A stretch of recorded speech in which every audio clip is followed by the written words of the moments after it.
Hello and welcome to another episode of Get the Boots, the podcast about grabbing opportunities, overcoming challenges, and saying yes to your story. And this is it. This is the last episode of this year. I wasn't actually going to squeeze another one in, but then the conversation with today's guest made me think this is exactly what people need now at this time of year, where everyone is running around like crazy trying to cram everything in. And I think I say this in the episode, to me it always seems like December is so much shorter than any other month. I know it isn't, but it feels like that. Do you feel like your mind never stops working? Do you feel like you're feeling things too intensely? Do you think you're too sensitive? Do you think that others perceive you as too much? Well, you might be a highly sensitive person, an HSP. My guest today is one of them. I'm sitting down with Nadine Prager, who works as a mentor for highly sensitive, high-performing women. As a former teacher herself, Nadine helps teachers, leaders, and professionals to stop burning out, set powerful boundaries, and turn sensitivity into a real-world strength and their superpower. Nadine and I met on a coaching course just over a year ago when we were both at a point in our lives where we knew we needed to make changes to be able to work in a way that's more in alignment with what we needed. And so it was really nice to catch up with her again. And we actually discovered a lot more parallels between the two of us, especially in younger life, and how our sensitivity has served us pretty well, even though it sometimes made life a lot harder than it needed to be. And because it's that time of year when topics like burnout, stress, overload, and exhaustion are on most people's minds, we end our conversation with some special insights. We are talking about a few typically German or Germanic, Central European end-of-year rituals and traditions. And I've included plenty of links in the show notes if that's something you're interested in. And now, let's listen to Nadine's story. I'm really looking forward to our conversation. I'm so happy to be here. Welcome to another episode of Get the Boots. Nadine, I'm super happy to have you here today. And the timing is perfect. It's time before Christmas because the topics we're going to talk about are, I think, on everybody's minds, especially at this time of year. So yeah, welcome. Thank you for having me today. I'm so happy to be here. And I thought about it. We know each other for about 1 year now. That's right? Yes. Yeah. October time, I think. Yeah. And so it's amazing to see what we've done, each of us in these last 12 months. And yes, so I love that we both found something that we love and we took the steps, and about this time of year, looked back on what didn't work for us in the past and took a giant leap forward. And I love to kind of combine this with my podcast because we both got our boots. So I love. And we got our podcast. And we got our podcast. You had your podcast before. Yes. Yeah. True. Yeah. Very true. And I was at a point, I think, where I was going to give up the podcast, and I'm so glad I haven't. Right. And yes, and I love your podcast, Too Sensitive My Ass. What a great title. I've listened to a few episodes, and I'm going to link, it's both in German and in English, and I'm going to link to it in the show notes for those who haven't heard of it and who might want to after listening to this episode. So, who is Nadine Prager? In my intro, I gave a little overview of what it is you do, but I would like to know, first of all, where are you calling from today? And then how you got to this point where you created this business. And I know it's a long story, but we have all the time in the world. Okay. Well, I'm sitting here in Minden. It's in Germany. It's a really small town. And I moved here from Munich. I was born in Munich, and I love Bavaria. And I miss it a lot. Yay! Here's a big yay for Bavaria. Absolutely. Yes, fellow Bavarian. I really miss it a lot, but I'm pretty happy here too now because I created my life the way I want it, and not I'm not pressed into a system anymore that I don't feel safe and don't feel healthy anymore. But if I look back, all my stories started when I was a child, and I always felt kind of different, more like alien-like. And first of all, I didn't know what it was. And at the age of like 13 or 14, I had some very traumatic experiences.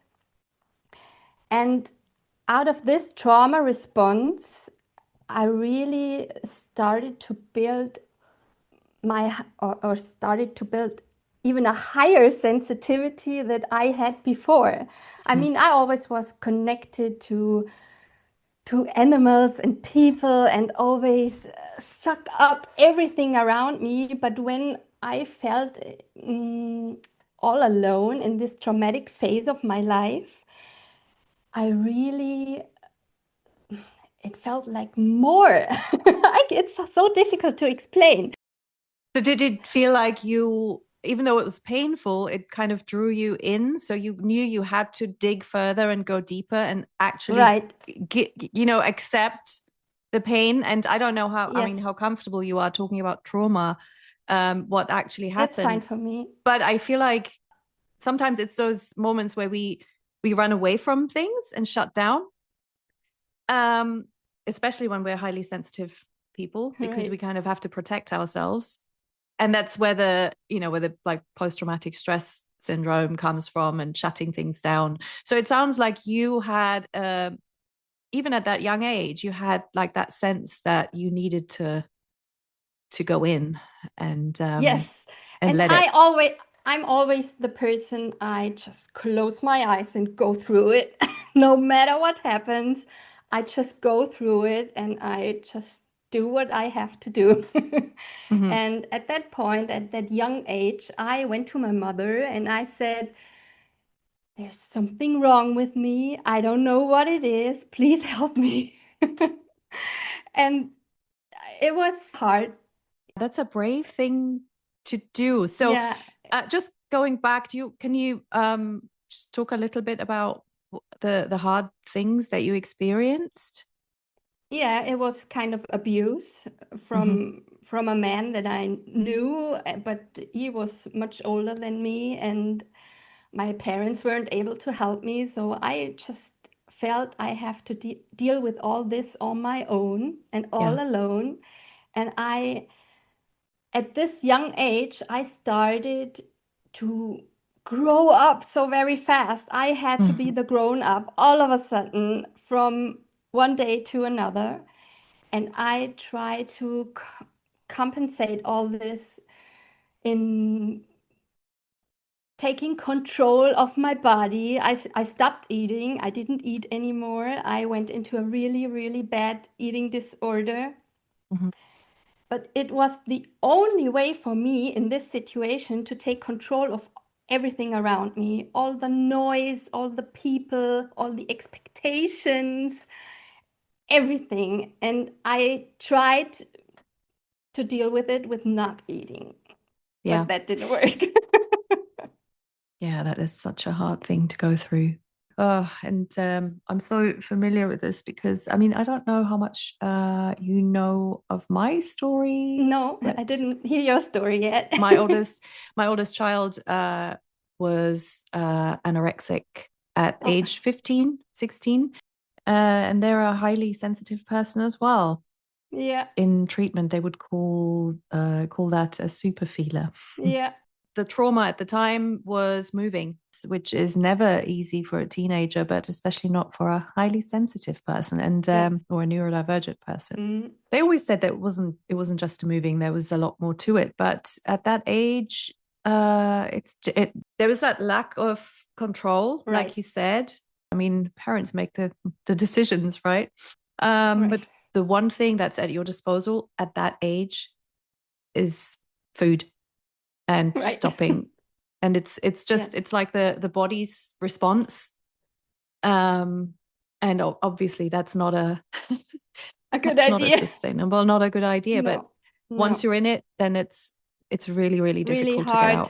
to get out. Yeah, it took me, I would say, like 10 years Yeah. on and off.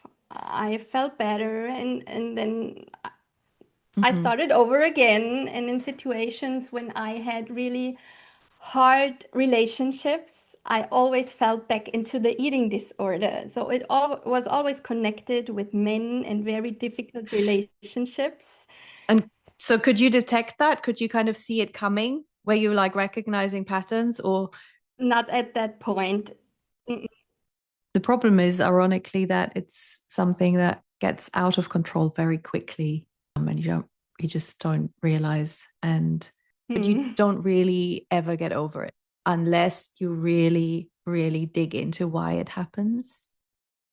Yes, and unless you really heal, because you can heal and you can get out of all this struggle, but you have to go a long way. You really Hmm. have to get to know yourself, and why you react like that and why you feel like that, Yeah. and why your brain is working so much and processing so much more than anybody else's brain. I mean, it's like really very, very much going on in your mind Hmm. every day the minute you wake up. And yes, just have to get to know yourself. That's a lot for a young teenager because it's so hard to figure out who you are and what you like, and Right. you want to fit in, Yes. you want to be liked, you don't want to be rejected.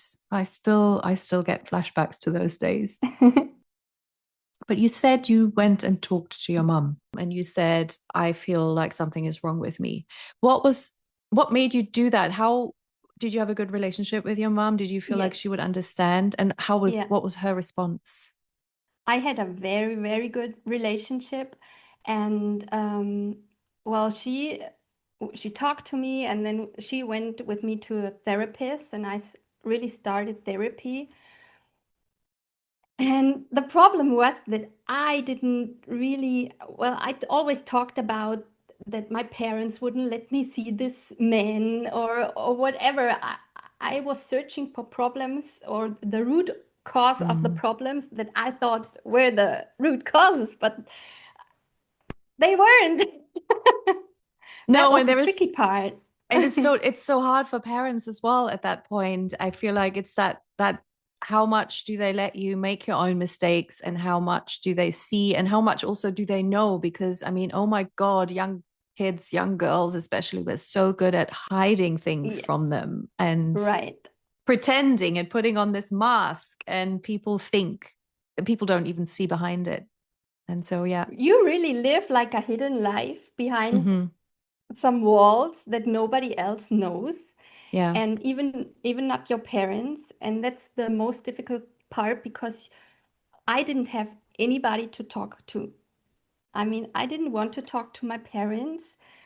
And yes, I talked to the therapist, but still it was like a life that I was the only person that I could count on, and that was so much pressure, and it was just too much for a little girl like that age. Yeah, yeah, yeah, totally. But also coming from the parent perspective, you see your child struggle, but unless they are willing to talk about it, and unless they're willing to accept help, or that they need help, outside help, that they don't need to solve it all themselves, unless they're willing to accept that, there's no Right. way you can get to them. And that's why so many parents struggle with teenagers, and especially teenagers who are highly sensitive or neurodivergent. Um, Usually both.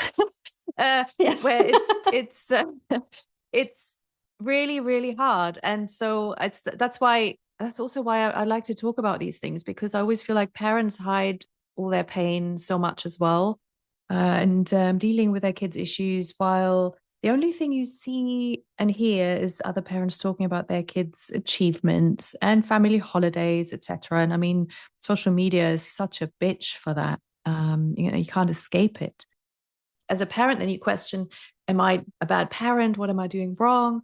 And so Mm, this is such an important subject, because the more we talk about it, the more parents will feel like, oh, thank goodness, it's not just me. And the more also children and teenagers will see, there is help. And actually, maybe it's not so bad if I reach out. But it's such No, not at all. Yeah. So your mom, at least you kind of, you brought that out there, but what did she say when you said, I feel like something's wrong with me? Because I think that's such a, how do you answer as a parent? I mean, can you remember? I just remember that she wanted to help me. So she didn't shut you down. She didn't No, not at say, "Oh, all. don't be silly." Yeah. No, no, no, no, no, not at all. I mean, she saw that I was struggling and she didn't know what it was, but she just wanted to help me in Hmm. any possible way. She drove me like 100 kilometers to a specialist just to help Yeah. me. And they did really everything I needed. They made every day possible the way I wanted it to happen. They cooked the food I Hmm. wanted. They let me go out as long as I wanted. They let me go to the fitness and Hmm. do sports as much as I wanted. They didn't want to shut me down or put Yeah. me in a cage or something like that. They wanted to support me and they thought that this could help me, but Yeah. it didn't. It's, yeah, I think it's an impossible task, honestly, as a parent, and as a parent of a teenager who went through all that. Yeah.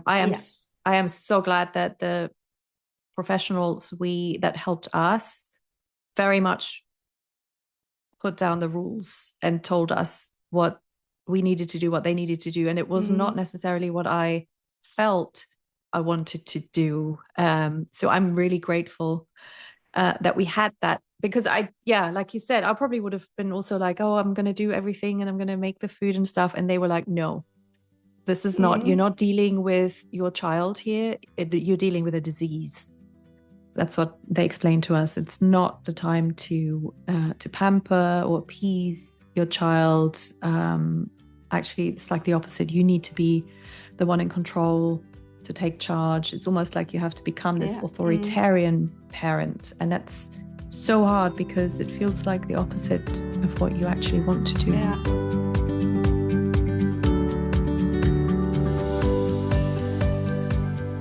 So you pretty much thought it was all down to you to solve this and to Yes. struggle through this. And then how did this all pan out? What happened next? And you said you kept kind of falling back into these patterns. Yes, I fell back into these patterns because it was all connected to relationships. And Mm-hmm. I moved out from my hometown and I moved to the city and I moved even to another state. I moved to Münster. I mean, it's like 600 kilometers away. And I started to do my own life. Mm-hmm. And that really helped me because the connection with my parents was so strong and it was Mm-hmm. too strong. And being apart from my parents helped both of us. Yeah. It helped me to loosen up a little bit so that I felt like I don't have to fit into something that was pushed over me. Yeah. And they also learned of letting go a little bit. It was a hard time. My mom didn't speak with me for a couple of weeks and months because she was hurt also that I just left Mm-hmm. and I did my own thing and I didn't go into teaching at first. I started to do my own tattoo shop and I started tattooing and being creative and doing just the life I wanted to do. But that helped me. That helped me getting in touch with myself again. And I wasn't the people pleasing version of me anymore. I just started to go my own way, and that helped Yeah. me a lot. Yeah. That's amazing too, because you're still young at that point. You're what, like Yes. early 20s? Yeah. Yes, right. When Mm-hmm. I was 22, I was moving up here to Münster. Oh, Yeah. wow, that's so similar to me, my story. Yeah, it took me a long, long time to actually leave my hometown, my home Mm. too. Um, I even moved back in with my parents. I felt that I needed to, but I didn't have the, I just, everything felt too tight. and too much like I knew deep down that I couldn't be who I really wanted to be, but I wasn't brave enough, and I didn't really have that. So with hindsight, now I'm like, yeah, that's exactly what I was thinking, but I couldn't at the time. It wasn't so clear until I did, take that step and move away, and then started to be like, oh, hang on. But that's still early 20s is still a young age to know this, to not, you don't want to be a people pleaser, and you have to do life that I always feels had right. this big urge to go away, to move away. I moved out of my hometown when I was 18. I already left when I was 18, and I started to study. And in Munich, I started teaching, but I just had to go out of there. I had to start my own life, and that really helped me, yes, to get in touch with me again. And then what happened? So you have your tattoo shop and kind of leading the life that you felt like you wanted to lead. And then what made you pick up teaching again? Well, that's also a long story, but it was connected to a relationship again. Very traumatic relationship, very abusive relationship. I felt in all these patterns again. And at this point, I asked my parents again to help me. It's such a funny situation because I went back and asked my parents again for help, Yeah. and they helped me so much more than before. I mean, my dad was a police officer, and he helped me to solve everything possible to get this man in jail, and it was a really hard time. But at that point, I knew that if I don't start looking out for myself now, and if I don't start living the life I want and not the life that some man wants from me, or if I don't pay for anybody, or if I just don't start looking out for me, it's never going to work. I will never get out of this circle.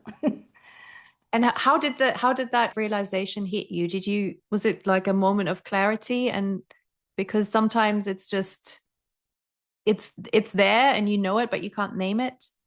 I just felt so sick again. I just I didn't have energy anymore. I was crying all the time. I felt like a wounded dog in a corner that just had to get out of there. And so your parents helped, and you said even more than before. And so they probably saw, like in that time of you moving out and how you started building your life, they probably saw how much it helped you and how much you needed to get out and do your own thing. And in my job, I was very successful. I mean, they saw that I did something that I really liked, that I had a passion for, and that I had success. So it wasn't so bad being a tattoo artist.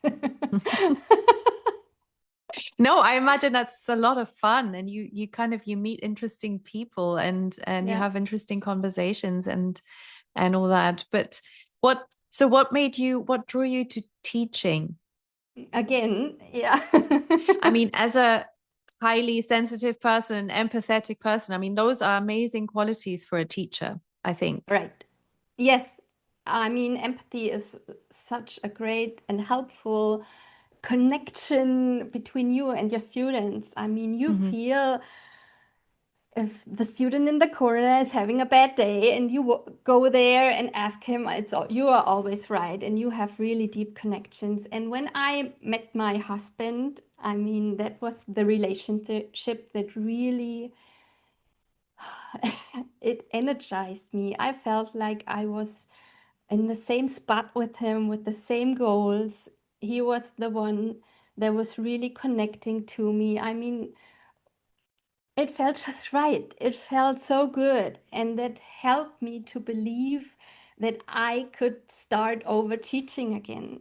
That I had the energy for that. And I had somebody who supported that.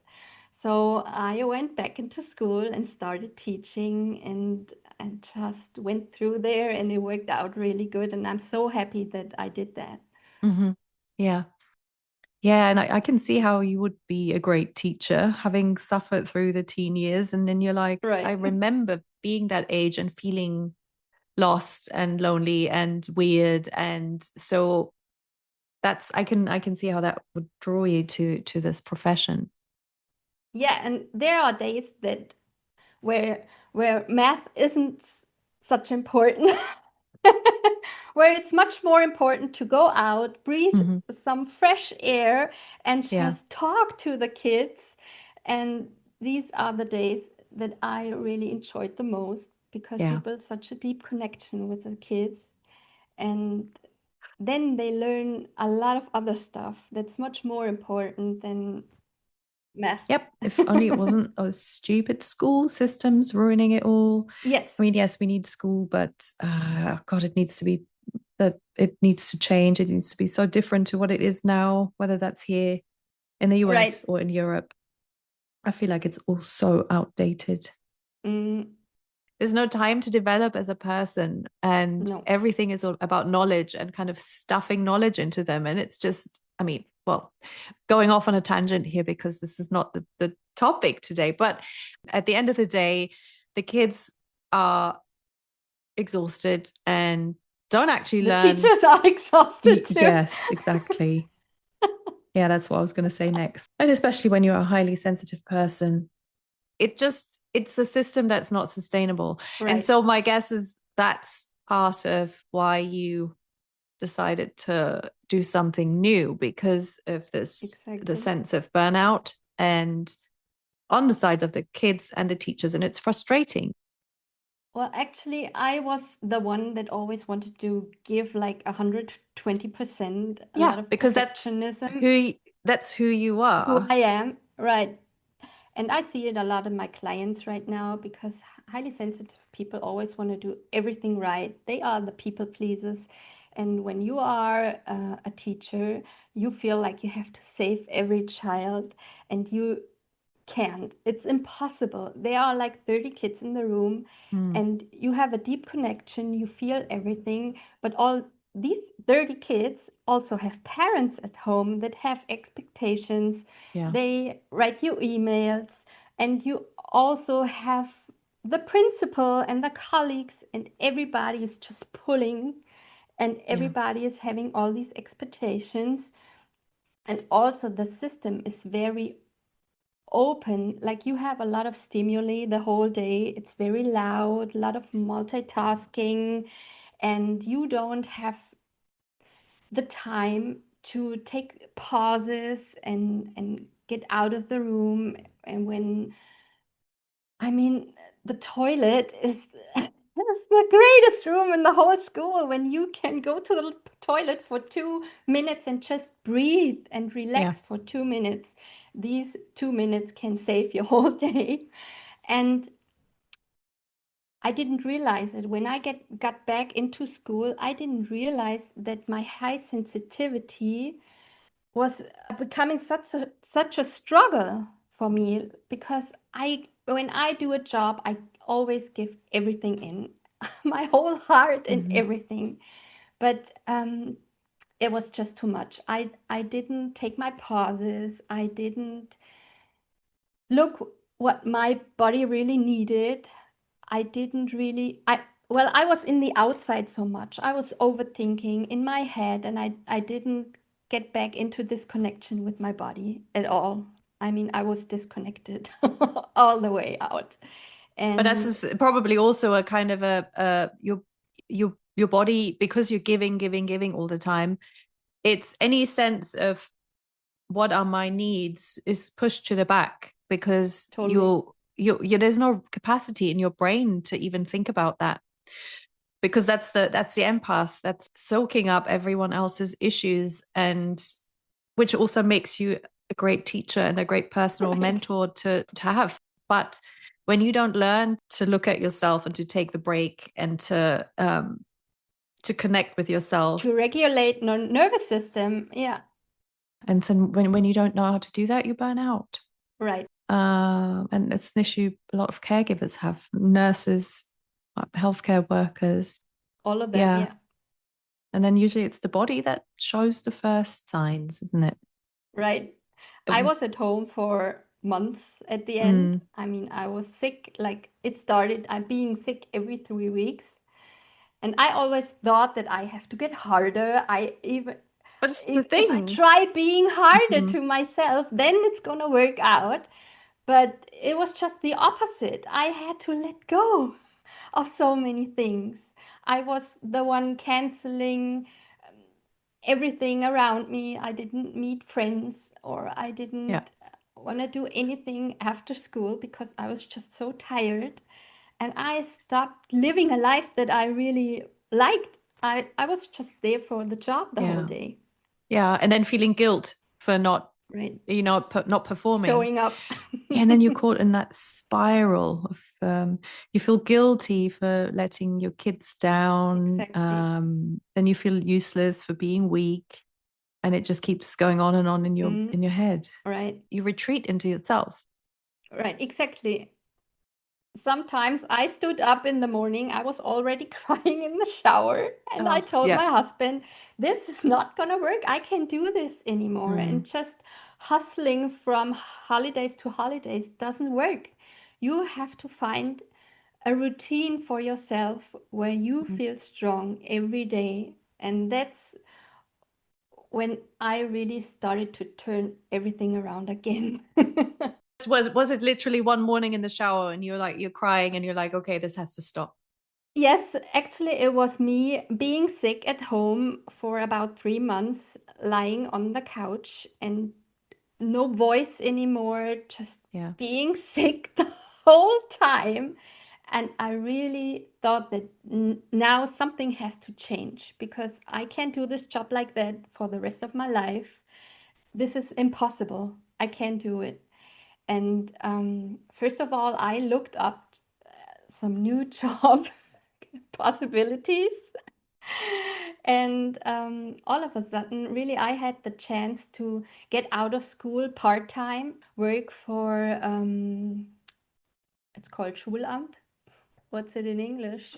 Yeah, like an admin position, local school authority Administration or something like office, that. something like that. I'm working with the head of the schools, and I mean, it's a really important job, but it's mostly in home office, so that helps me big time. And that was really the change. When I was in school, only half the time and half the time for myself. And I had the possibility to structure the day that I feel good with it, that my body needed it, and that changed everything around. Yeah. And I'm working with, well, my boss there is also very sensitive, and we are such a great team. I mean, two sensitive people are like really high performing, and we really make a change. Yeah. And Oh, that must be so just great. satisfying as well. Sounds like it's kind of the best of both worlds where you can still have a real impact without burning out yourself. Exactly. I really found my way in this system, without losing. I mean, I don't feel like I lost something. I feel like I gained much more, and that really While makes me still happy. giving, just in a different way. While still giving. I mean, I'm working, if you count the hours, I'm working more now than I ever did before, but it's different. It makes me happy, and I see, well, I started the coaching and I see my clients that I can support them with all the struggle I had. They don't need 20 years of experience. They can take the short version and just, it makes me so happy. So, what made you create that coaching business? Was it just the sense of I still have so much to give? I mean, I know a lot of highly sensitive people that have the urge of creating something more. The feeling there must be more for me in there. And I wanted to do more. I wanted to give something back. That I always thought that all the struggle that I went through at the end has to lead to something really good, and Yeah. that's what turned out there. Yeah. Again, this is the power of using your own story. Exactly. Yeah. So tell us a little bit about the business and what makes your coaching special. And I mean, you're talking about highly sensitive people. So that's your target audience? Exactly. And I'm working, on the one hand, I'm working with teachers because that's where I came from. That's where Yeah. I started. I'm working with the Westermann Verlag. It's like, Westermann Verlag is a big German publishing house that publishes educational materials. first of all, they're selling books, but they're also supporting teachers. And I do a lot of workshop, a lot of Mm-hmm. webinars, and out of this, I grew a mentoring program. And now I'm Mm-hmm. supporting really a lot of women, highly sensitive women. I mean, we are working really close. We are working in one-on-one situations, in one-on-one calls, but I'm also doing WhatsApp support because Mm-hmm. the really difficult days are the ones when we are not talking on the screen, that are the situations when you are right there, struggling. And that's why I'm supporting with WhatsApp, because I Yeah. think it's so important to be there when it really gets hard. Yes. And especially because because you've been there, you've been in that position, and you Yes. know that those are the times when you feel at your lowest or you're really exhausted, you don't reach out. This is No, exactly when you should. you don't have the energy to reach out. Yeah. Yes. This is always and this applies to not just highly sensitive people, but generally, I feel like we are very much, because we still have all this conditioning we can do it ourselves. We don't need Yeah. anyone, and we don't want to burden anyone. And I don't want to make a fuss. So I don't tell Mm, people when I feel bad. I feel And I think bad. that's Yeah. a pattern that so many of us, and especially women, kind of well, what am I saying? This is not just women. This is men, maybe even more so. Um, just not reach out and say, "Hey, can you call me? I just need to, you know." Ask for help. Yeah. It's like the last thing on our minds when That we you do. feel that way. So that's really amazing to then have someone will be checking in. You don't have to reach out to them. You could probably also sense it. Yeah. Sometimes it's so funny when I write the message and there's Hmm. really something going on. I really feel what's going on. I feel it in my body. Yeah. Yeah. But it helps me so much to really see what they need at the moment, because some of them, they really don't need some regulation, or they don't need like trauma therapy. Or, I mean, Hmm. they just need good food, good sleep. I mean, they just Yeah. need the basics first before we can go on and work really deep. Yeah. And I really feel where they are standing and where we can go on, and it really helps me helping them. Yeah. I imagine that sense of purpose. And sometimes the right way is just connecting back to your body again, Yeah. because highly sensitive people are so much in their head. Hmm. And the easiest way to regulate yourself, to gain energy back, is just connecting back to your body again. Hmm. I mean, you don't have to do all this trauma therapy and going back to where you really felt really shitty. Yeah. I mean, this isn't gonna help you. You are living now in this moment, and Yeah. you need situations or regulation practices that help you in the situation now, and not Hmm. when you were like a 12-year-old child. Yeah. And like you said, those things can only be addressed when your body has calmed down or feels more regulated. Like you Right. said, with good food and sleep and so on. Before that, you can't really tackle any deeper issues. Exactly. That's it's so funny. I always make, because my brain also never ever switches off. So I have, at night sometimes of those moments where I need to get my notes app out and I need to I write do stuff too. down.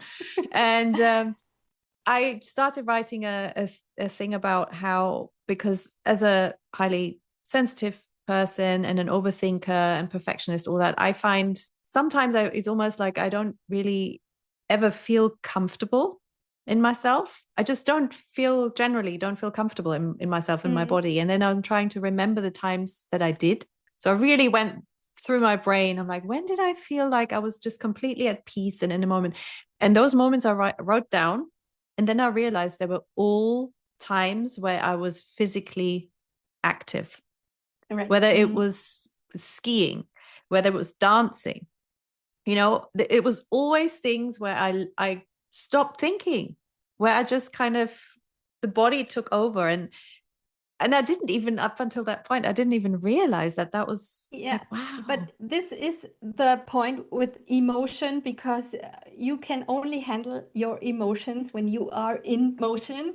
So you have, most of the time when you are struggling, you get into this freeze mode, your nervous system just shuts down, you are really stiff and your neck is like so hard and you don't move, you don't breathe, nothing. And you have to get back into this motion to really regulate yourself and to loosen up. And so I do a lot of body work and a lot of motions to get the people back into their energy. Talking about energy and feeling your body and being tense and feeling the kind of the stress, this time of year is insane in most Western cultures, at least.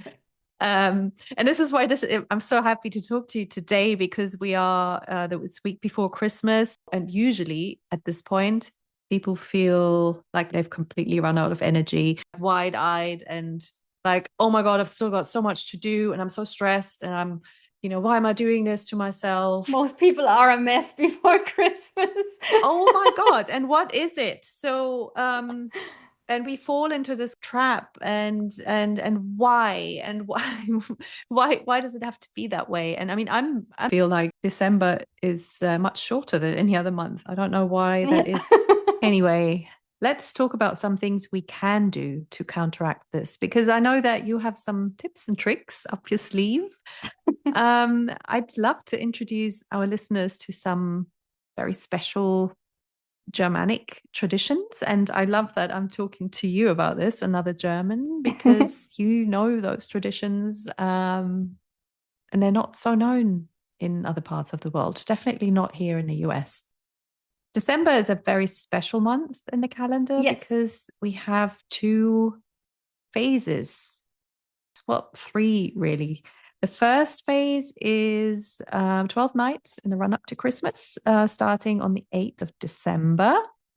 Right. And then we have Solstice on the 21st, the longest night of the year. And then we have another 12 nights after Christmas that are special and that are celebrated in various ways. And of course, there's no real translation for those nights, but I did some research in advance, and then you can provide all the additional info. Yeah, right. So let's start with the first phase, which is called Sperrnächte. That's difficult for the Americans. Yes, and I was thinking of this beforehand. And the word sperren is the German word for to lock things up, lock away. And traditionally, this was the time where people, and this is my little research, and I'm going to put all the links in the show notes so you can read up on this, where people used to lock up their tools and lock up machines and lock the door on stuff, and so that they stopped being active, so busy. Okay, yeah. So that's where the name comes from, because I was like, what does this even mean? Can you talk a little bit about these 12 nights? Right. The Sperrnächte, well, these are these 12 nights, and they go until the 21st of December. Yeah, so until Solstice. These are the longest, darkest nights of the year. And then once Solstice happens on the 21st of December, days are getting lighter again, or longer. Yeah, but we really use these nights or days to look back at, I mean, there are 12 days, so we look back to the 12 months behind us. We use every single day to look at a month. So the first night is for January, the second night is for February, and so on. And you can just look back into your calendar, what happened in this month, or you can look into your pictures on the phone, what happened, and you can have a really good connection back to this time, and you can mm, do like a review, what went good and what was struggling, maybe what you learned from these Mm-hmm. months.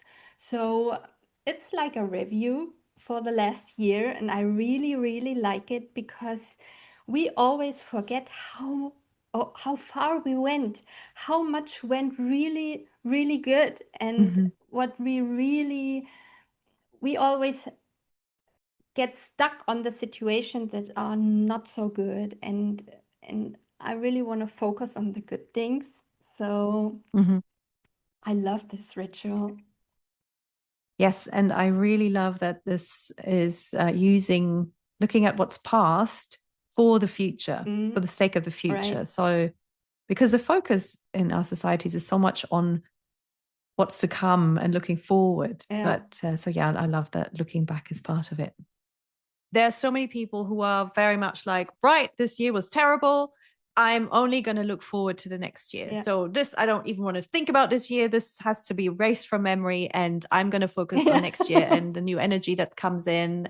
But that's not what this is about, right? It's No, not about just forgetting about it and pushing it away. no, it's really focusing on the thing that happened the past 12 months, because Yeah. it's so funny when you have one bad thought, you really need 10 good thoughts to erase it. Yeah. So if you use just these 12 days for 12 really, really good thoughts, I mean, it's Mm-hmm. so great to leave the old year with such an positive energy. I really like this. Yeah. And you can't really move on until you have worked through Right. what happened. And because that's where if we want change, if we want to change our behaviors or our life situation, then we can't just lock up stuff and not think about it. We have to actually tackle the patterns and the triggers and all those things that got us into this mess in the first place. Because Exactly. until we do that, there's no moving on. So, do you have any tips or tricks or like easy things that, because I mean, this whole traditionally locking up tools and stopping working and stuff. I mean, no one in our modern world can do that, No, right? And no, it doesn't work like that for in modern life. that's impossible.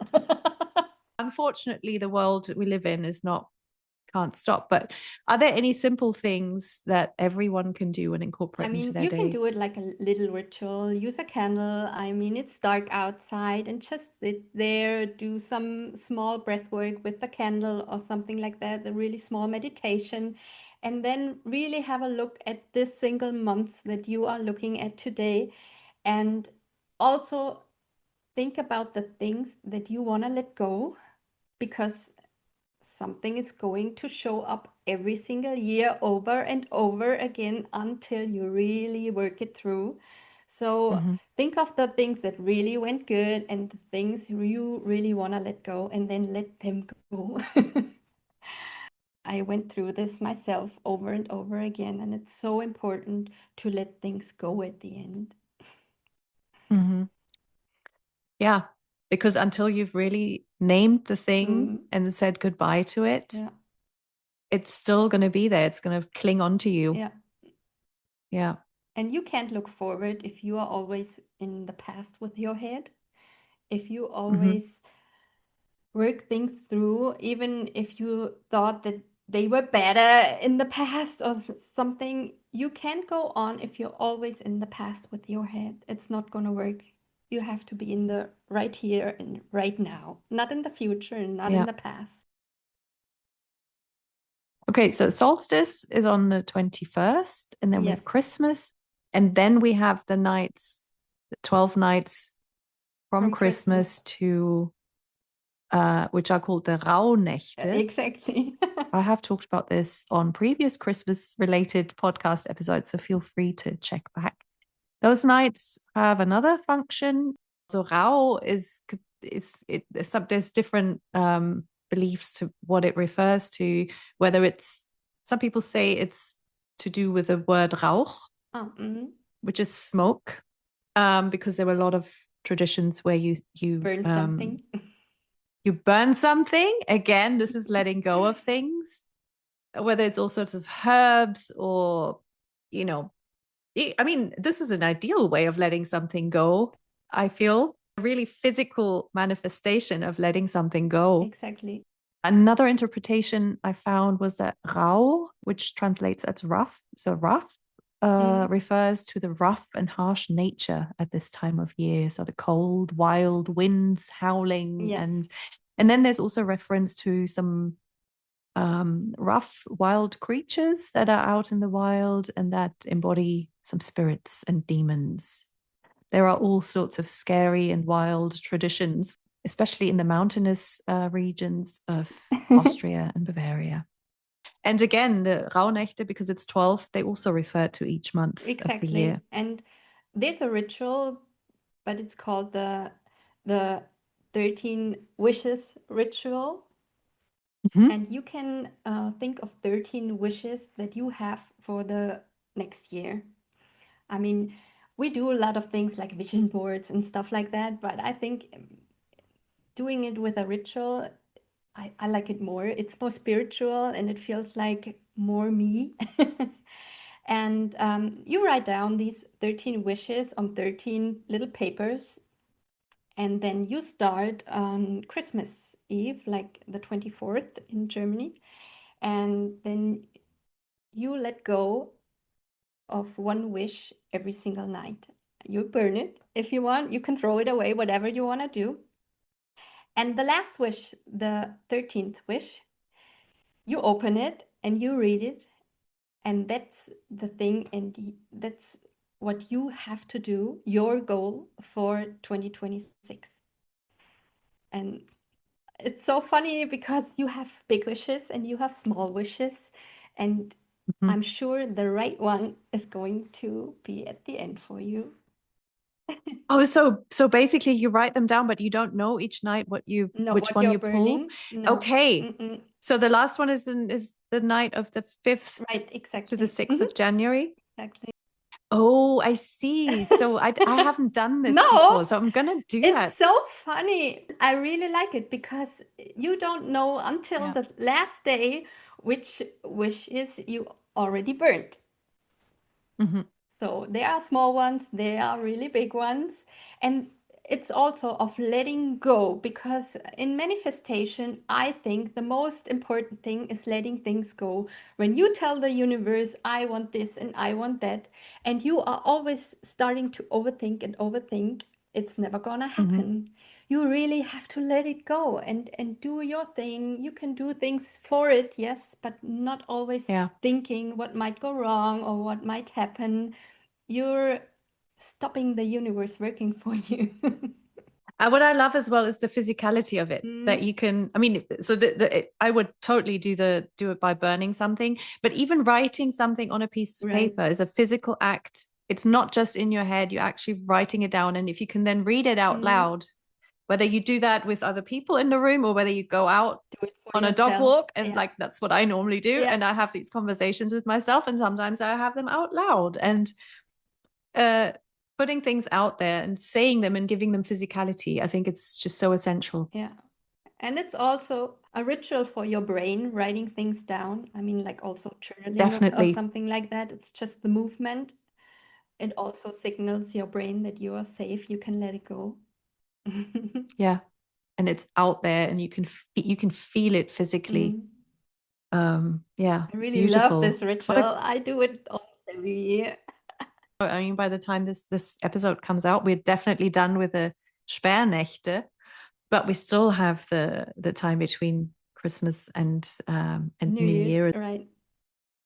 I mean, here in the US, they don't even have the 26th of December as a holiday. It's back to work on the 26th, so that it's just not a thing here. And I cannot, for me, my brain wants to slow down at that time. In between the years, as we say in between Germany, but it's such an important time of year to wind down and hold still, and Yeah, you get kind of melancholic. Oh yeah. And I really like Yeah. this feeling somehow. I like feeling all the emotions and looking back and looking forward and really work on your goals. But also you've because you've known this for a long Mm, time, and you, like you said right at the beginning, you always had that sense of that something is different here, and I need to feel it. yeah, I need to go in it. You never really ran away from no, it. But at the end of the day, it's all coming back together. culminated in Yeah, something, yeah, that yet helped you create something that helps others, and it's a beautiful beautiful yeah, circle. I love Yeah. it. Well, thank you so much, Nadine. Thank This was you. beautiful. And I'm gonna get links together for the listeners for these special rituals, and introduce Sperrnächte and Rauhnächte into the US. Yes, we have to make this For anyone. big. Yeah, because there's other cultures have different rituals too, and I know that there are a lot of Scandinavian ones as well, and I guess it's the dark places, the places that get really physically dark at this time of year. Well, actually, I'm going to Miami next week, so I'm gonna do it under the palm trees in the sun and burn my little wishes. Perfect. A bit of sunshine and it's more party city. Yeah. And it's going to be loud and colorful and wonderful. Yeah. Well, enjoy that. Thank you. You take care, and thank you for your time. Yeah. Thank you so much. If you are interested in Nadine's work, you can find out more on her website, nadineprager.com, and follow her on Instagram at _Nadine_Prager_. She's looking forward to connecting with you. I would like to thank Nadine again for sharing her story so openly and for being so vulnerable. It takes quite a lot of courage to do that. And yeah, I think it's just so important that we talk about those less glamorous times in our lives. And of course, I really loved talking about all those end of year rituals. And in fact, I'm going to get things ready for the 13 wishes ritual because I've never done it. And even though the Sperrnächte are now over, I think I might sit down for a quick recap of the year nonetheless. And then I'm going to focus on the Rauhnächte after Christmas. And then hopefully I'll feel ready for what 2026 will bring. Hopefully lots more book sales. If you haven't bought a copy yet, go to the show notes and look for the purchase links. And if you have read the book, don't forget to leave a review and recommend it to your friends and parents and colleagues and whoever needs to read it. Thank you. I would also like to thank all my listeners. I know the podcast was a little bit on the back burner this year, and so I appreciate you being here even more. And of course, thank you for your support with my book and with my blog. If you haven't checked out my new Substack account, please do. I'm even including audio links this time, so you can listen to my blog posts as well as read them. And again, links are in the show notes. And that is it for today. Enjoy those last few days of the year. Spend some time thinking about all the things that happened this year, good and bad, and then let go of whatever didn't work so well. Maybe you can squeeze in a ritual or two. I wish we could do this with what's going on the global stage, but I guess the first step, even for that, is looking at our immediate environment and the things we can actually control, or at least try to control and make better. And then it's full steam ahead to the next 12 months. Take care and see you in the new year.